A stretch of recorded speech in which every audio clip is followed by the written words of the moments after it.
Now we are ready to start stage 2.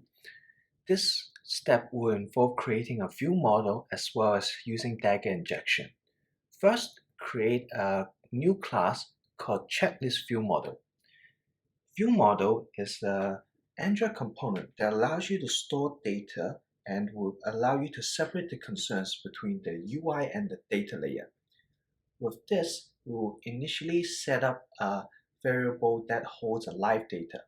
This will be what the view subscribes to in order to get notifications about data layer changes.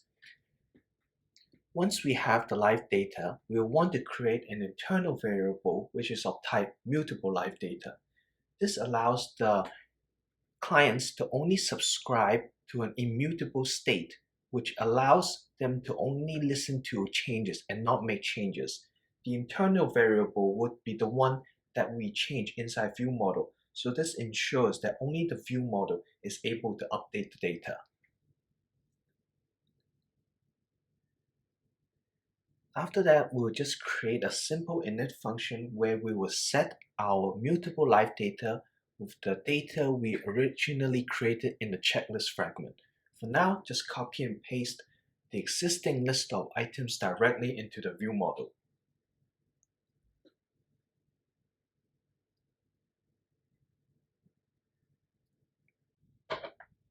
Next, at the top of the view model, you'll want to add inject constructor. This allows Dagger to know that you want to provide this class as a dependency.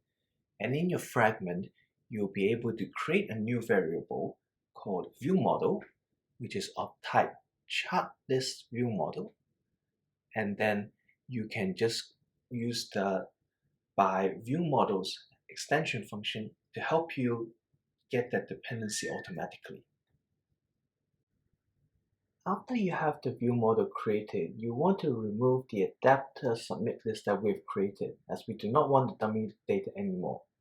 Instead, we'll want to observe the view model's data through the state, and we'll use this by calling viewModel.state.observe.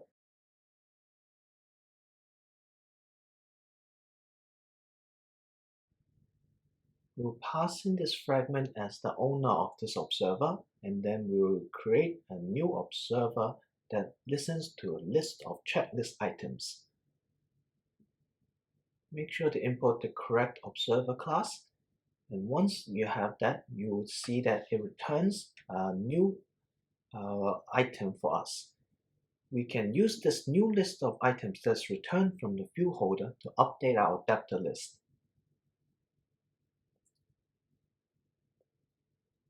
Create a private function called onStateChange that will take this new value and update the adapter using that new value passed in.